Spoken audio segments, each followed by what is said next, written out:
I've started a new channel called Lunila Tales. Please subscribe and watch my best stories there. Link is in the description.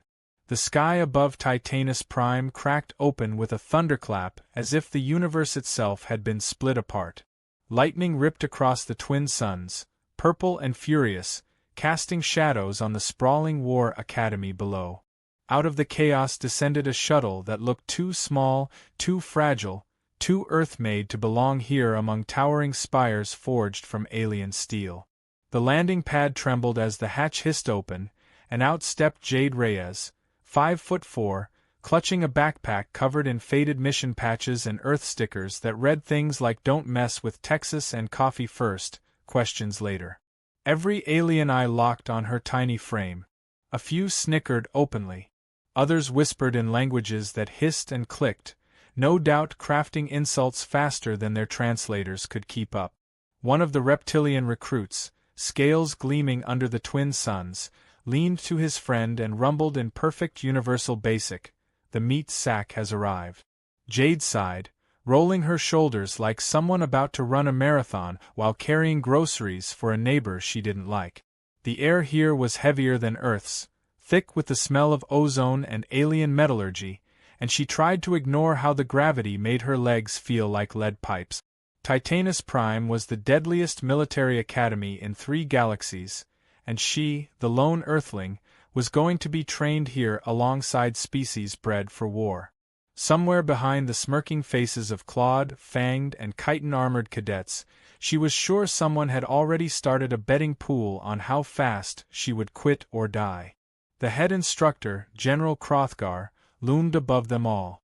Twice Jade's height, with crimson skin etched by battle scars and eyes like molten gold, he stepped forward holding a halberd that hummed with energy. His voice was a drumbeat of thunder. "Welcome to Titanus Prime War Academy. Here we forge champions, not cowards." He looked straight at Jade, his lip curling into something between a sneer and amusement. "Some of you will become legends. Some of you will become fertilizer."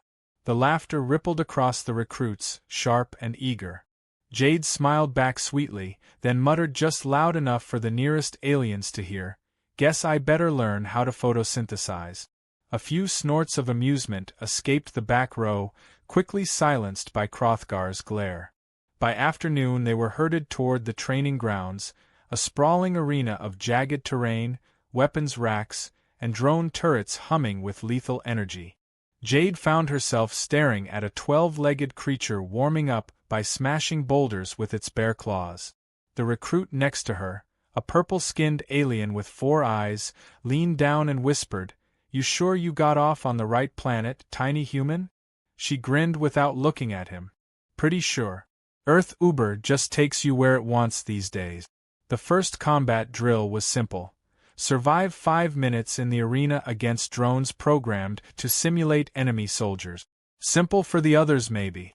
When it was Jade's turn, the arena walls slammed shut behind her. Turrets popped up, drones whirred to life, and the crowd of recruits roared in anticipation. The first blast nearly took her head off as she dove behind a rock that was already half melted from plasma fire. Hard hammering, she snatched up the only weapon near her, a rusty plasma rifle with a cracked sight, and tried to remember everything she had ever learned from action movies because Earth training was laughably outdated compared to this. The drones advanced in perfect formation, glowing visors locked on her position. She scrambled from cover to cover, her rifle sputtering like it was powered by AA batteries instead of a reactor core. The aliens in the stands were howling with laughter as Jade slid down a slope on her backside, firing wildly and missing every shot. A turret blast vaporized the rock next to her, showering her with shards. One drone lunged close, claws outstretched, and she did the only thing she could think of. She jabbed the cracked rifle straight into its sensor eye and pulled the trigger. The shot went off point-blank. The drone fizzled, twitched, and collapsed in a smoking heap. The crowd went silent for half a heartbeat. Jade stood there panting, covered in dust, and yelled up at them, "Is that all you got?" Another turret immediately blasted the ground near her feet and sent her sprawling face-first into the dirt as the entire arena erupted in hysterics.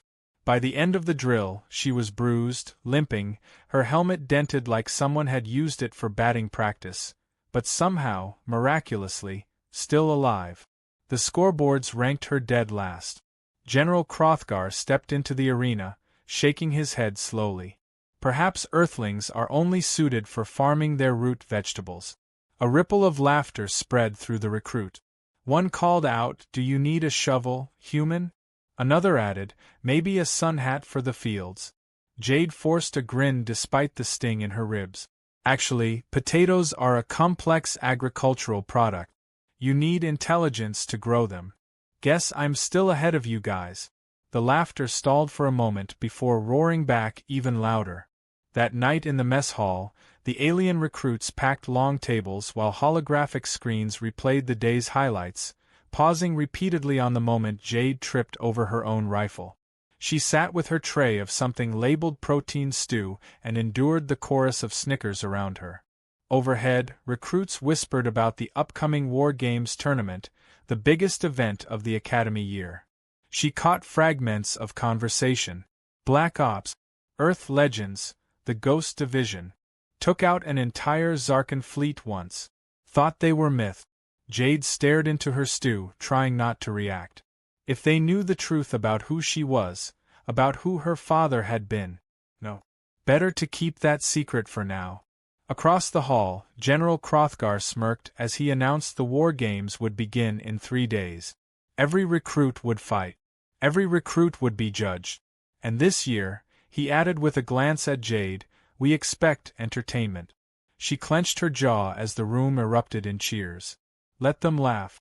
She wasn't here to entertain anyone. 3 days.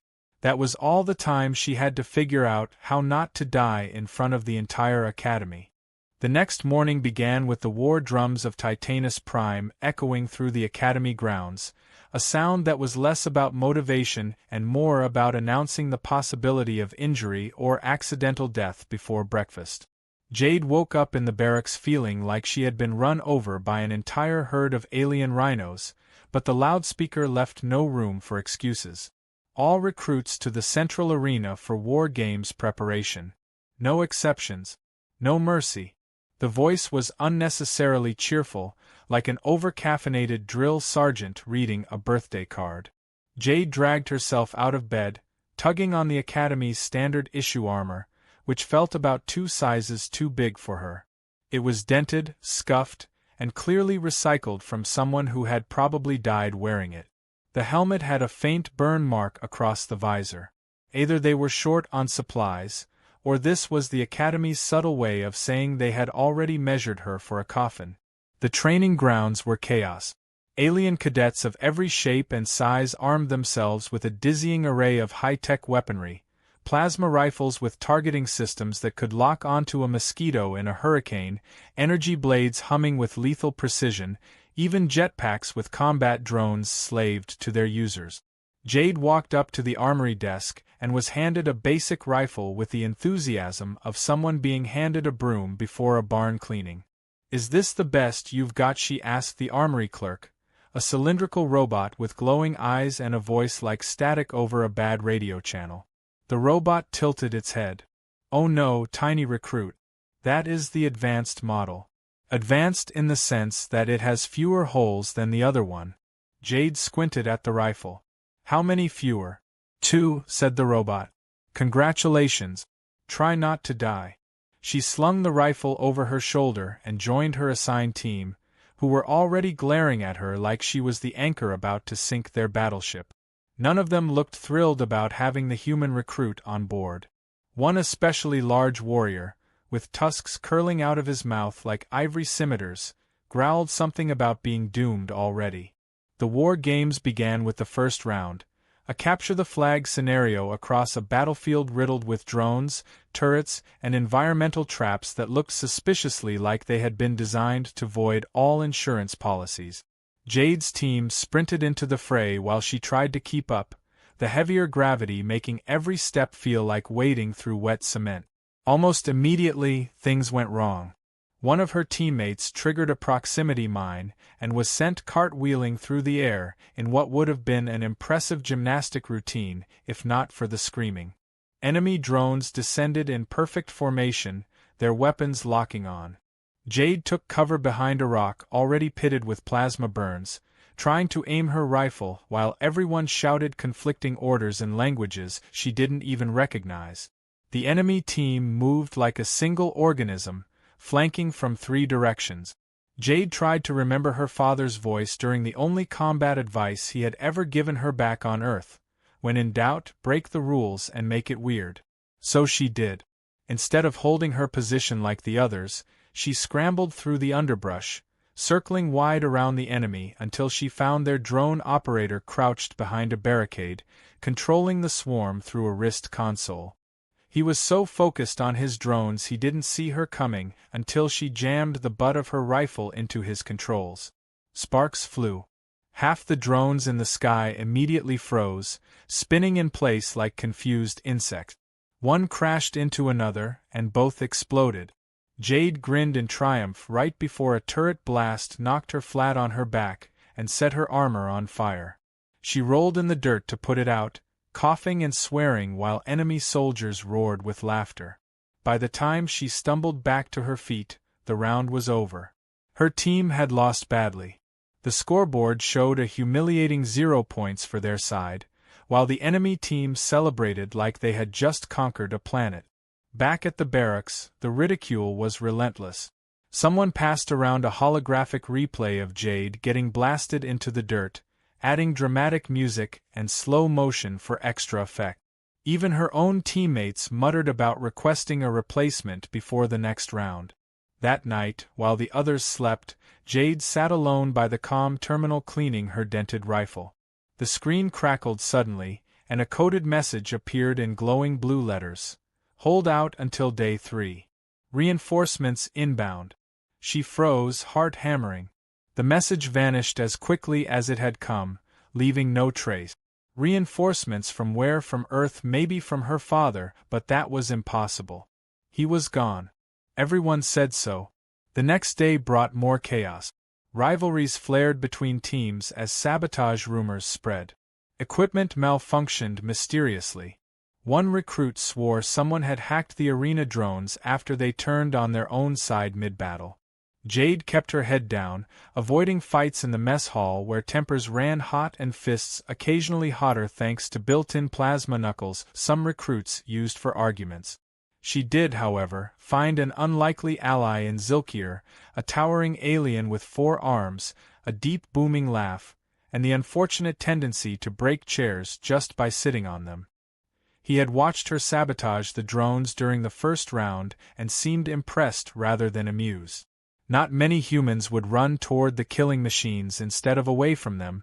He rumbled over dinner, tearing into something that looked like it had once had too many legs. Not many humans are dumb enough, Jade replied, sipping what the Academy swore was fruit juice but tasted like someone had blended a cactus. Zilkir laughed so loudly half the mess hall turned to look. Maybe you survived this tournament after all, tiny earthling. Maybe we even win. She didn't feel nearly as confident. Especially because she had started noticing something strange. One of her own teammates always seemed to be missing right before the enemy launched a perfect ambush. Once could be coincidence. Twice was suspicious. 3 times was a pattern. Someone was feeding information to the other side. The night before the second round, as she lay awake listening to the distant thrum of the Academy's power cores, Jade couldn't shake the feeling that the war games weren't just a tournament. There was something bigger happening here, something the Academy wasn't saying.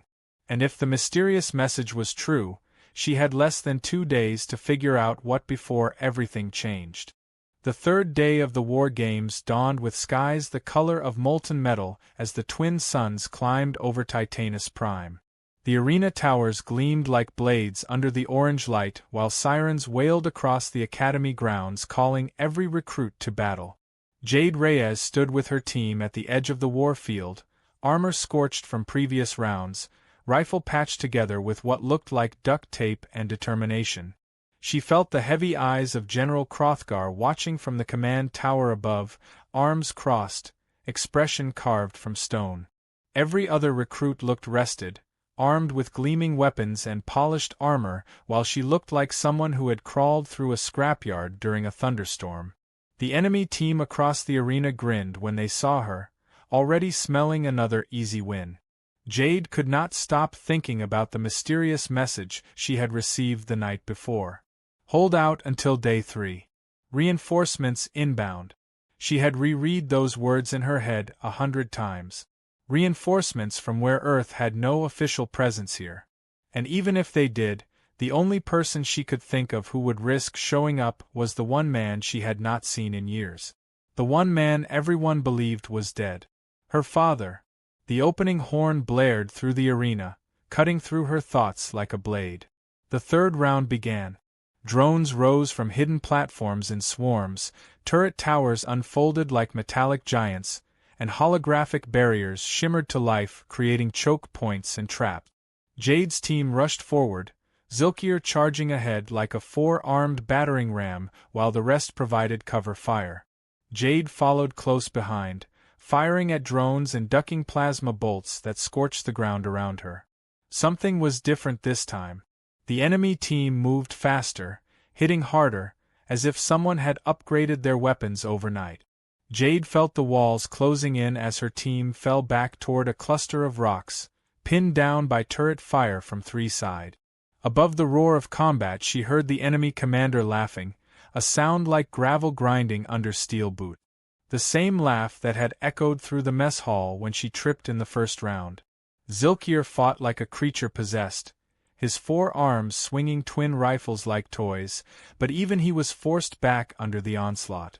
One by one, Jade's teammates fell, armor scorched, weapons disabled, until only she and Zilkir remained standing behind the last slab of cover. The turrets were closing in. Drones hovered above like vultures waiting to feed. Jade checked her rifle and found the power cell blinking red. 1 shot left. Maybe 2 if she was lucky.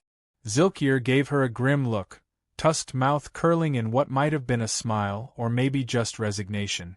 Then the enemy charged. The sky split open. At first Jade thought it was thunder again, but then a dark figure dropped from the clouds trailing smoke and fire, landing between them and the advancing enemy with the kind of precision that only came from years of violence. He wore black armor that seemed to drink in the light around it, a long rifle slung across his back, twin blades at his hip. His helmet snapped up as he rose to his full height, tall and broad-shouldered, every motion calm like a man who had done this 1,000 times before. The enemy team froze mid-charge. Even the drones hesitated, as if their targeting systems recognized something they wanted no part of. The figure reached up slowly, unclasped his helmet, and tossed it aside. Jade felt the breath catch in her throat. It was him. Commander Gabriel Reyes. Her father. The man who had vanished years ago with the entire Earth Black Ops Ghost Division, the man whose name was still whispered in military bars and enemy prisons across half the galaxy like a curse. She had been 12 the last time she saw him. 12 when the news came that his unit had gone dark on a mission so classified even the mission name was buried. She remembered her mother crying. She remembered the folded flag they handed her. And now here he was standing in the middle of an alien war game, like he had simply taken a wrong turn on the way home. The enemy commander recovered first, shouting for his troops to attack, but Reyes moved before the words finished leaving his mouth. One moment he stood still, the next he was a blur of motion. A blade flashed. A turret exploded. 3 drones fell smoking to the ground before anyone realized he had drawn his weapons. Plasma bolts filled the air, but he weaved through them like water flowing around rocks, every movement efficient, precise, inevitable. Soldiers who had laughed minutes ago now scrambled for cover, shouting orders that dissolved into panic. Zilkir stared in open-mouthed astonishment. "Your father is very angry, man," he rumbled as Reyes vaulted off a wrecked drone, landed on a turret platform, and disabled it with 2 quick strikes before leaping back down. Jade could only nod, throat tight, eyes locked on the man tearing through the enemy team like a storm given human form. The battle ended in minutes. Drones lay scattered in smoking heap. Turrets sparked and burned.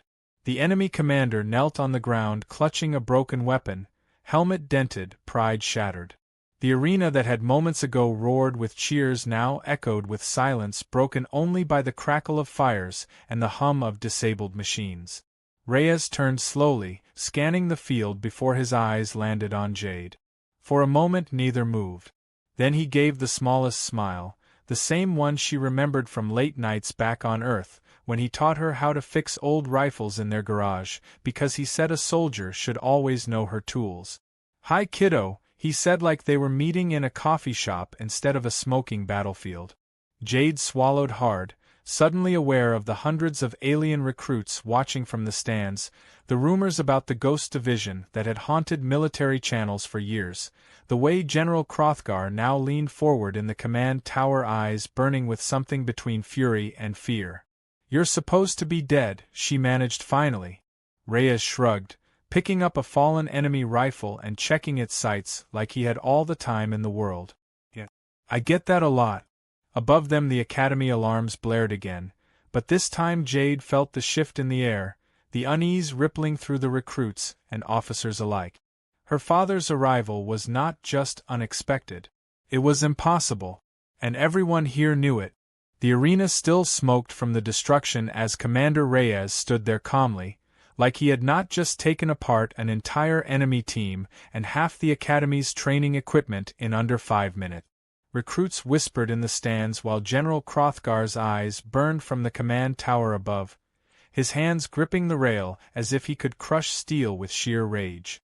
Jade felt the weight of 100 stares on her, the tiny human recruit who had somehow survived 3 days of humiliation only to have a ghost from Earth's Black Ops walk into the middle of the war games like he owned the place. Her father met Hrothgar's furious glare without flinching, the kind of look that carried years of history neither man was ready to speak aloud. As the medics dragged off injured recruits and extinguished fires, Reyes finally turned to Jade. He seemed taller than she remembered, older too, with streaks of gray in his hair and lines carved into his face from years spent somewhere no one on Earth was supposed to come back from. She wanted to ask 100 questions all at once, but before she could speak he put a finger to his lips, a gesture that made her realize how exposed they were with so many eyes watching. "Later," he murmured, then walked away toward the shadows beyond the arena like he already knew where everything was. That night, under the roar of the alien sky, Jade slipped away from the barracks to find him. He was waiting in a forgotten maintenance tunnel beneath the academy, sitting on an ammo crate like he had been here for hours. The dim light cast long shadows across his face as he handed her a ration bar without ceremony. "You eat yet?" he asked. She shook her head. He tossed the bar into her hands before speaking again. "They think this place is just a training facility," he said, his voice low but sharp. "It is not. They are building something under this academy. A weapon, big enough to threaten half the galaxy if they finish it." Jade stared at him, stunned. "You came back from the dead to crash a school tournament because of a secret weapon." Reyes smirked faintly. "Always had your mother's sarcasm." "No, kiddo. I came because intelligence says they plan to use this weapon soon. And because you were here." She blinked, unsure which part shocked her more, the idea of a superweapon or the fact that her father had been watching her all this time while she thought he was gone forever. He continued before she could speak, his tone turning grim. "Earth's Black Ops new Titanus Prime was experimenting with antimatter tech years ago. We sent a team to shut it down. My team. But someone sold us out. That is why we never came back." The words hit like a blow. "A traitor," she said softly. Reyes nodded once. "A traitor high enough to bury the evidence and leave us for dead. I survived because I learned to be meaner than the people hunting me.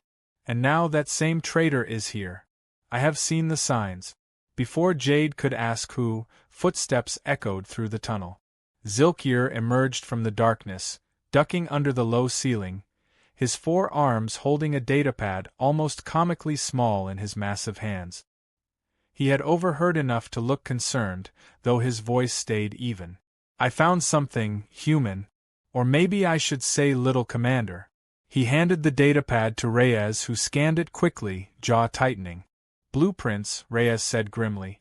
"For the weapon's power core. And a schedule for a full test in 3 days." Jade leaned over his shoulder. The holographic display showed a sphere the size of a shuttle glowing with energy readings far beyond anything she had ever seen. "Hrothgar plans to use this on Earth," she whispered. "Not just Earth," Reyes corrected. "Any planet that does not kneel fast enough. He is training soldiers here to crew the thing when it is ready. That is why this academy exists." Jade felt her stomach twist. "And the war games?" "Recruitment theater," Reyes said flatly. "A cover for selecting his most loyal killers."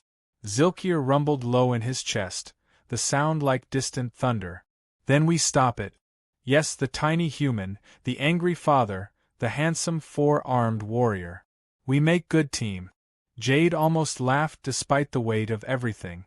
"You forgot the part where we do it while being hunted by an entire alien military." Reyes was already scrolling through data, his expression unreadable. "We have 2 problems," he said finally. "First, the weapon's power core is beneath the command tower, locked behind more security than a presidential bunker. Second, Hrothgar has someone feeding him information. Someone close." Jade froze as the memory of the last 2 days slammed together in her head. The perfect enemy ambushes.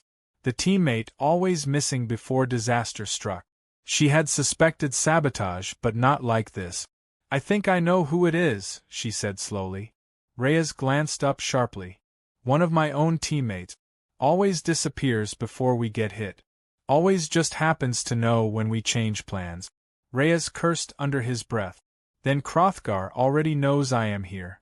That makes things complicated." An alarm suddenly blared through the tunnels, harsh and metallic, echoing off the walls. The war game's siren was different from this one.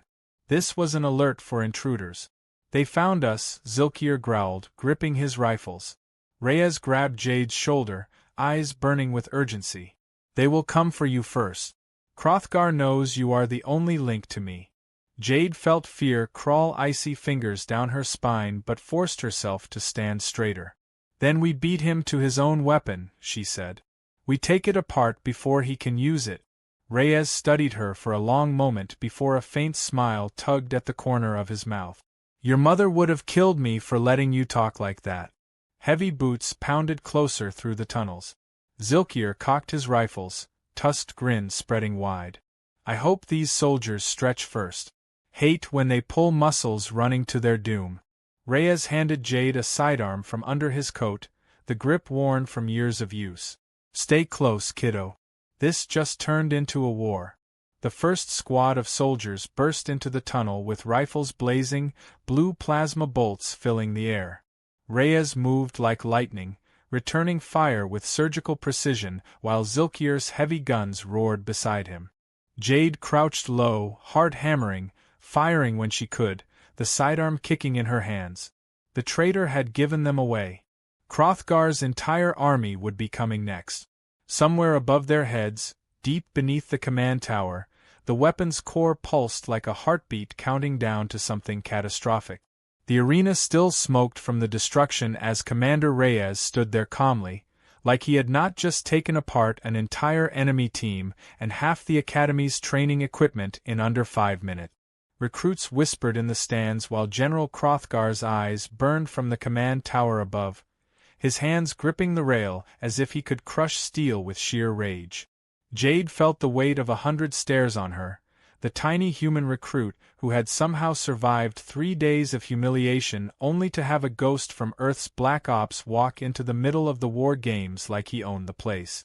Her father met Hrothgar's furious glare without flinching, the kind of look that carried years of history neither man was ready to speak aloud.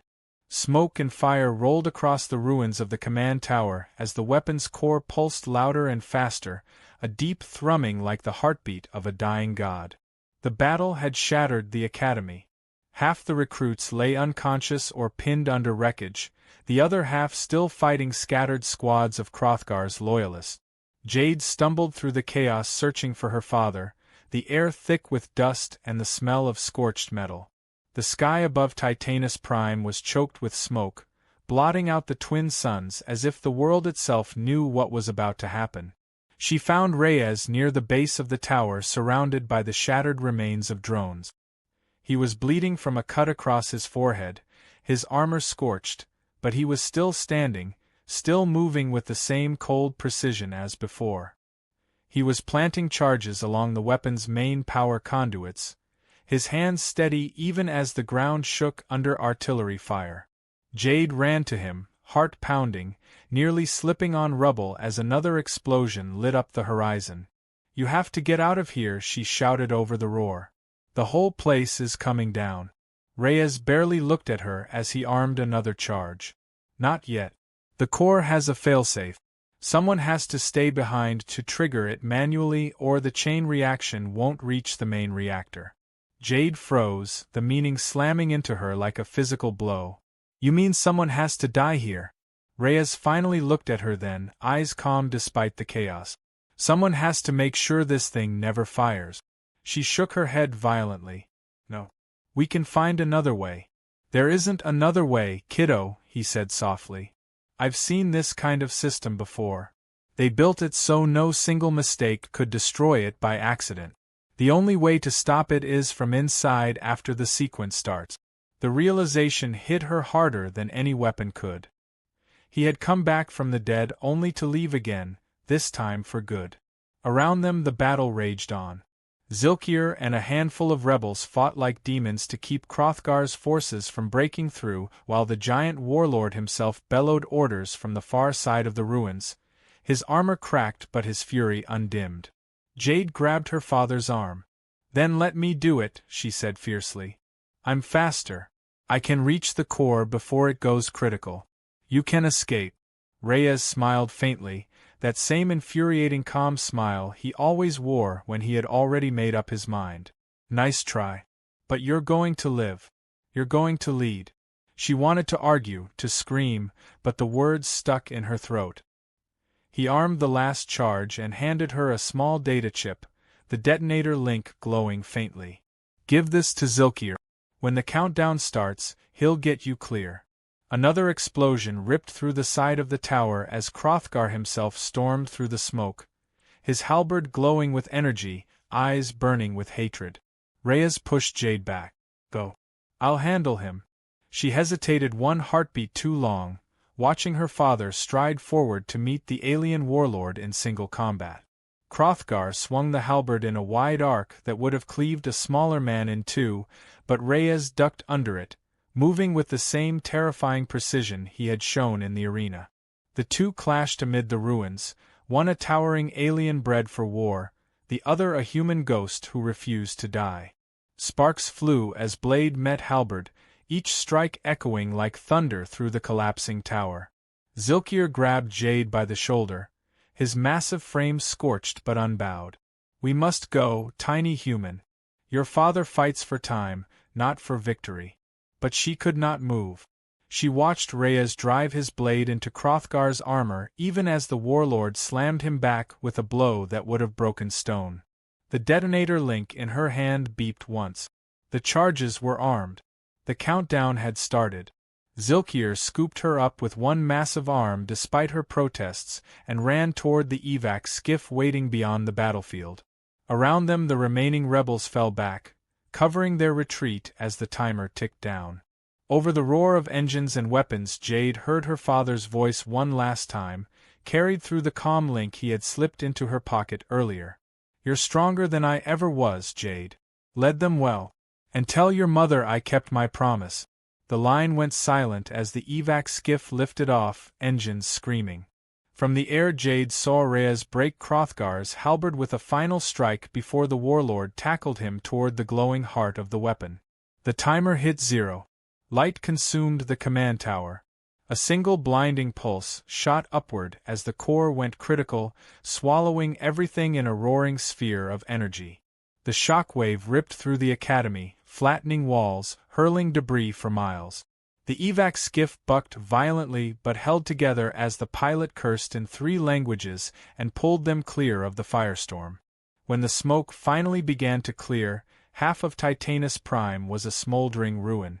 The weapon was gone. Hrothgar's forces scattered, leaderless, broken. The surviving recruits and rebels emerged from the wreckage silent and hollow-eyed. They had won, but the cost lay heavy on every face. Days passed as the survivors rebuilt what they could. The Academy's banners were torn down, its warlord statues toppled. For the first time in its history, Titanus Prime was no longer a place of conquest. Under Jade's command, the recruits, human and alien alike, turned the surviving training grounds into a defense academy for all worlds willing to stand together. Zilkir became her second in command, his booming laugh returning slowly as new recruits arrived from planets once threatened by Hrothgar's empire. But at night, when the others slept, Jade replayed her father's final words in her head. She carried his dog tags now, the metal warm against her skin, a reminder of the man who had returned from the dead only to save them all. Months later, while inspecting a new defense outpost on the far side of Titanus Prime, Jade received a transmission on a secure channel. The signal was faint, distorted, bouncing through half a dozen relays before reaching her comm pad. It was only 4 words. "Not dead yet, kiddo." The screen went dark before she could trace it. Jade stared at it for a long time before a slow smile spread across her face. Somewhere out there, in the ashes of war and the silence between stars, Commander Gabriel Reyes was still alive. And the galaxy would never be the same.